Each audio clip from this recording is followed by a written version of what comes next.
Welcome back to the Roadside Rescue YouTube channel. I'm Ernest, and I'm here with the Jeep Patriot. I actually came out to look at this yesterday.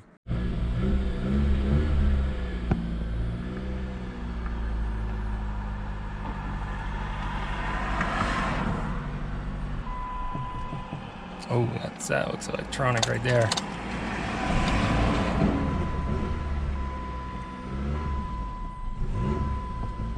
Alright, I'm actually keeping it alive with the gas right here because I can tell it's trying to die.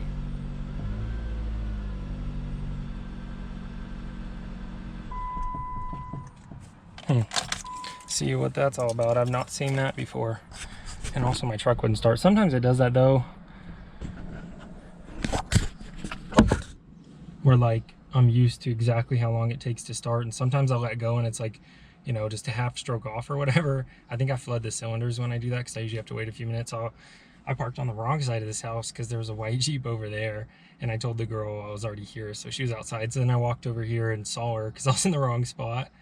Then I had to go back over there. I was like, oh, I'll drive back over here, and then my truck wouldn't even come over here. So what kind of mechanic do I look like? I can't even bring my truck over here. So see if I can get that running first, and then that was pretty strange. So we'll see what that's about. It's pretty weird. I came out here yesterday and I started it and it was doing what they said it was, which is like just shutting on and off, kind of. It doesn't make sense when you say it, but you have to see it. It sounds really, the way it's acting really makes me think that it's electronical.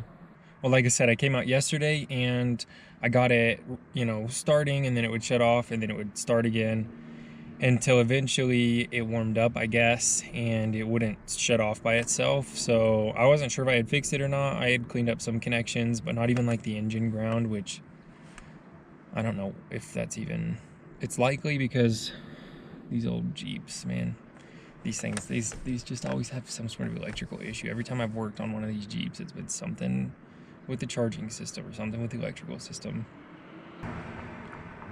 Anyways, I noticed it had one particularly flat tire, so I'm gonna go ahead and top off all the tires while I'm here. I didn't bring a pump with me yesterday, so I brought one today.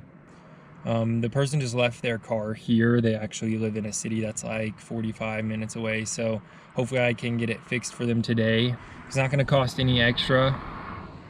In fact, I usually don't even charge people until I know for sure that the issue's been fixed. So let's go ahead and do that so I can make some money. All right, I've got this Rocgorld air inflator I'm gonna be using today. Let's go ahead and take a look at it. Rocgorld sent this to me, so there's gonna be a link in the description and the pinned comment if you want one of these. Let's go ahead and use it to fill up this tire. It comes with a nice little carrying case. My favorite part about it is how fast it fills up the tires. And check out how easy this display is to read. It actually comes with a spare fuse too, and your little adapters. And a gasket. Alright, this is the Rocgorld Model R8. It'll go up to 150 PSI, so that'll explode a 2-liter bottle or water bottle. That's a ton of pressure. Talking about this, looks like something that would go great in your car or small SUV. Got a 12-volt power source. I'm going to go ahead and plug it in.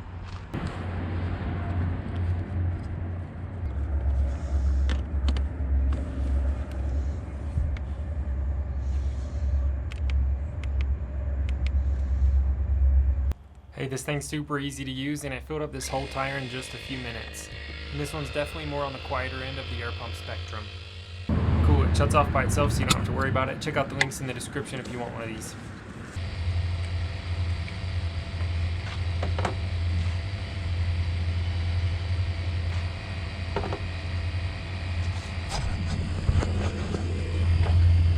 Okay, just wondering maybe if there's like some sort of battery issue or maybe bad connection issue between the battery. So I've got these just clamped onto the terminals themselves, not the battery posts.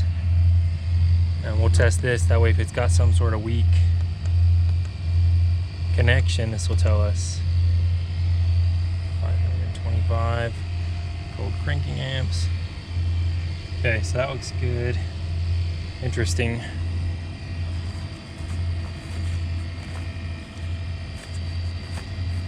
The battery's only grounded in 2 spots. This one right here comes up to here, and that one right there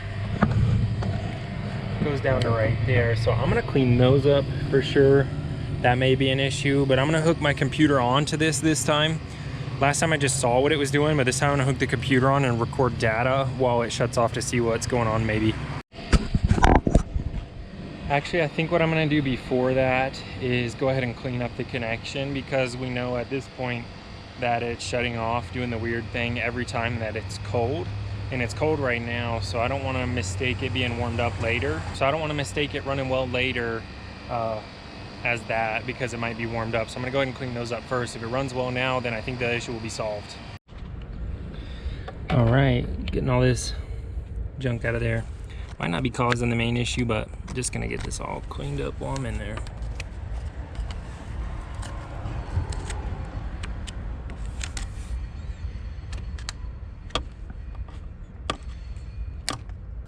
All right, so here I'm just gonna go ahead and use like a little diamond tip screwdriver that I have. I love this for scraping things off. It works super well, and you can just see, I'll have a better shot in a second, a little closer up. But you can see how much buildup there is, especially on these ground wires. So I'm just gonna take a little while, honestly it takes a while, to scratch all that off and make sure these are nice and clean.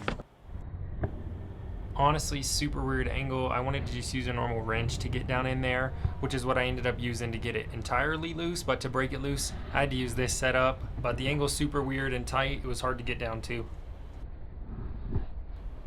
Okay, that took forever. I got the ground wire off of the transmission bell housing there, or whatever that's on, and we're gonna clean that up real quick.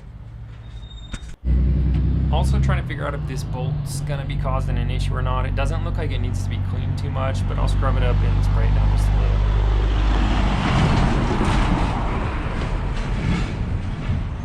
little. All right, that took forever. Yeah, but it's back into place now. That ground should be cleaned up. It's where is it? It's right past that connector there.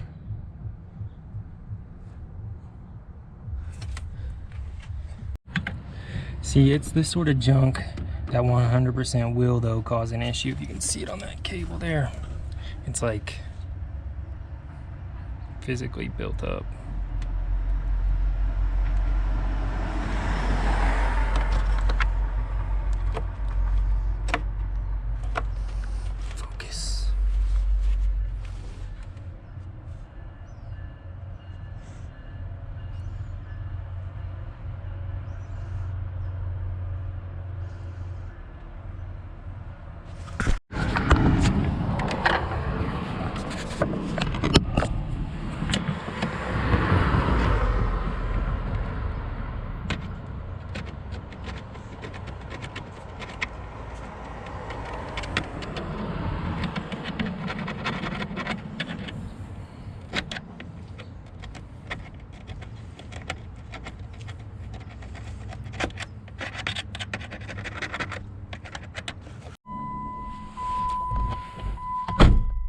Alright, I haven't tried to turn it on or anything yet, so let's go ahead and just pull up live data and start recording.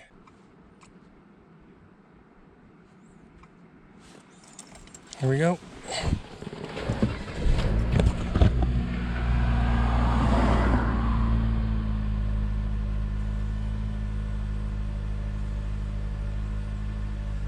Hey, I think I fixed it.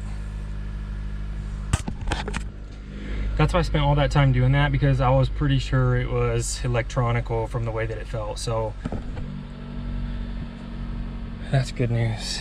Yes, big old sigh of relief.